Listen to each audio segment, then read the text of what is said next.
and welcome to Brilliant Creatures. This is the show where you can meet some of the world's most amazing animals. I'm Stephen. I'm Gail. And here are some of the stars on today's show. We're moments away from meeting these brilliant creatures. They perform one of the most incredible tricks in the animal kingdom. Plus, the cannibals of the sea, sharks. Find out how Stephen manages when he helps to capture a shark and tries hand-feeding a slippery ray. And there's something for you to try at home. We show you how to make a brilliant brain teaser to put your garden birds to the test.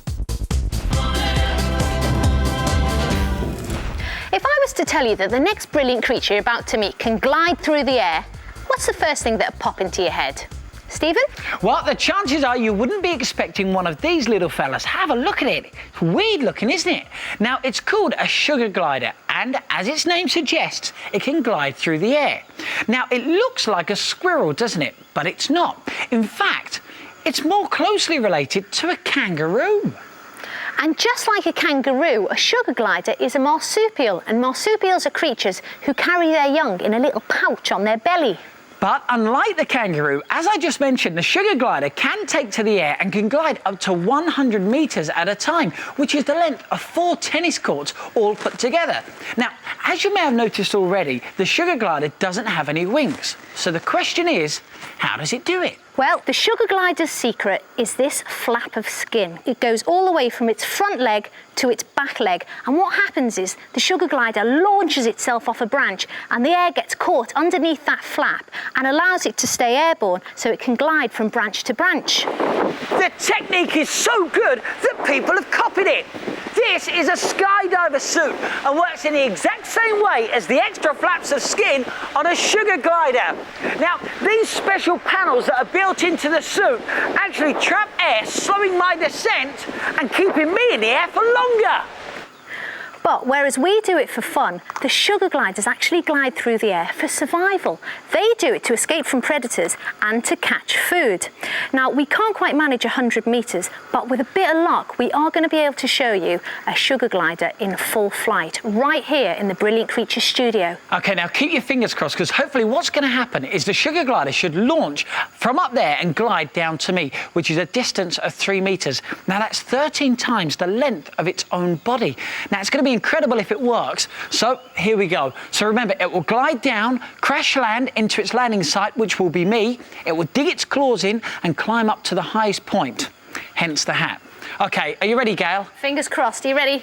So ready. Wow! Did you see that? That is unbelievable, isn't it? Oh, boy. Now, it uses this incredible skill to escape from predators and also to help it glide through trees, hunting insects. The other astonishing thing is it can turn from left to right by simply stretching out its skin in whichever direction it wants to go. I can't believe that. Wasn't that amazing? I'll tell you another amazing thing about the sugar gliders. They're so clever. They can grab themselves an in-flight snack. As they're flying through the air, they can catch themselves an insect. So it's brilliant stretchy skin for a truly brilliant creature.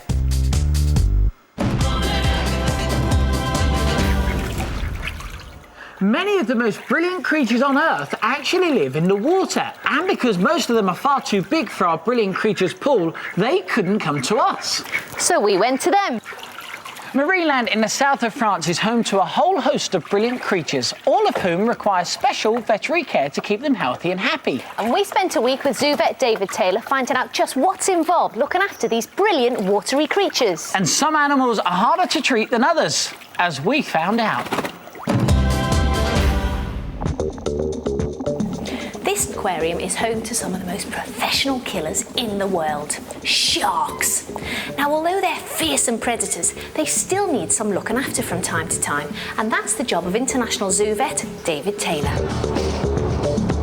Right, so David, how do you look after sharks? Well, they're not as easy as dolphins. You can't train them to come to the vet and be cooperative. Luckily, they're fairly hardy animals, but they do have illnesses, and we've got to be particularly careful with the babies. So what do you do? Do you get in with them? No, we get the babies out. These baby sharks are about 4 months old and now live in this nursery tank. But the chances are they wouldn't have survived if they hadn't been rescued. You see, sand tiger sharks are highly cannibalistic, which means they attack and eat sharks smaller than themselves, and that includes newborn babies. It's unreal, isn't it? Now, to give the sharks a fighting chance of survival, the team here catch them when they've just been born and bring them to safety until they're too big to be a tasty snack. Right, okay, Steve. Now, these youngsters are doing a lot better. We did have some problems. They weren't eating well, they weren't thriving, and there was a bit of skin disease. Now, they seem to be doing a lot better. I know they're all eating, but there's just one, that little fella over there, and I'd like to have a look at it. John, could you catch the little fella? John's the man that's in charge. Here he comes. Right, he's coming round. John, there's one to your right, John. He's coming, he's coming. Here we are. Well done, John. Well done. Be careful with your fingers now. Hold on to this, Stephen. Hold on to the net. You keep hold of that, Steve. I'll go and have a look. Let me have a look. Gosh, he's a lot stronger than he was. Let's sort of see. Yeah, it's all right. Let's look underneath here. I can see this scar. Is he okay? Yeah, it's healing very well. Okay, look, I think you better put him back in. He's doing very well. Yep. Great. Well done. Well done. You're a shark fisherman. Am I? Good. I'm amazed how powerful the baby sharks are, right? So the question is, John, how dangerous are the adult sharks? Very. We have to keep swimming with them little and often so they get used to having people in the water, so the day we do have to go in to get some babies out or something, then they're not surprised.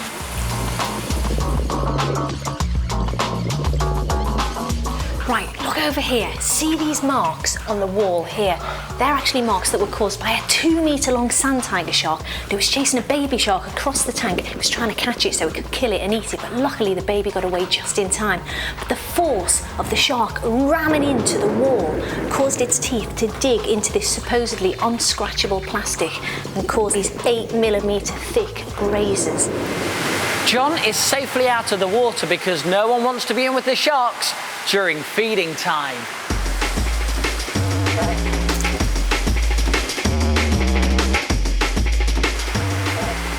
There is a relative of the shark that you can get close to. It's called a stingray, and you can get so close that you can actually hand feed it. But apparently, it's not as easy as it sounds. No, just let the ray come over the edge. Lean over the edge so she can see you. There she is.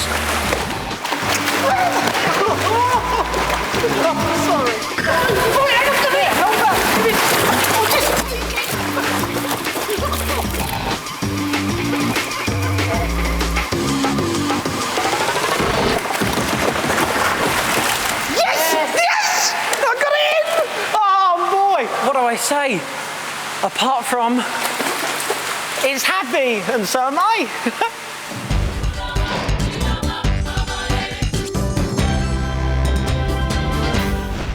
Okay, now's the part of the show where we're going to put your and Stephen's animal knowledge to the test. We're going to play you an animal call, and you've got to have a guess at which brilliant creature is making that noise. And you're not doing very well so far, are you, Gail Stephen? does keep reminding me, I have only scored 1 out of 8, but I am trying, seriously. As always, I don't know what the animal is, but it's something that we've heard of before. So once again, let's give it a go. Good luck to you. Have a listen, have a listen.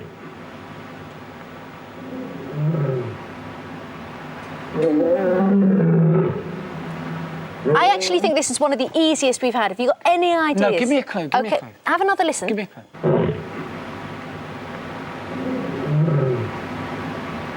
Okay. Right, I'll give you a clue. Go on. We've had this animal in the studio. We've had lots of animals in the Narrows studio. it down. We've had the young of this animal in the studio. It's a lion cub. Is it? Well, it's actually a lion. But well done, that one counts, I think. Now, lions are known for roaring, but they also make those grunting sounds. And a lion's roar can be heard up to 8 kilometres away. Wow. Well done. Thank you.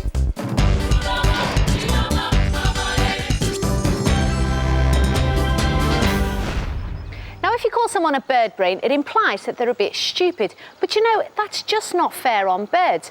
Parrots like Beaky and Wings here are incredibly clever. But how clever do you think the birds in your back garden are? Well, this should give you some idea.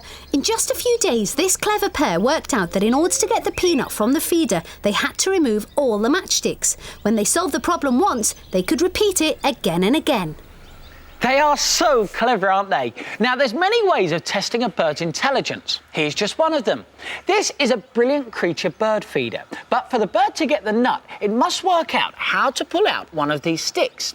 It then must realise that it'll only get a nut if it pulls out a red stick, like this, rather than a blue one. Great, isn't it? They're great, and they're dead easy to make. And once you've done it, you can start testing out the birds in your back garden or your school field. And because this is the part of the programme where we show you how to do it yourself, here's how to make your very own brilliant bird brain teaser. Okie dokie. Now, the first thing you need to do is get your hands on a box. Now, any sort of box will do as long as it isn't too big. I'm going to use this kind.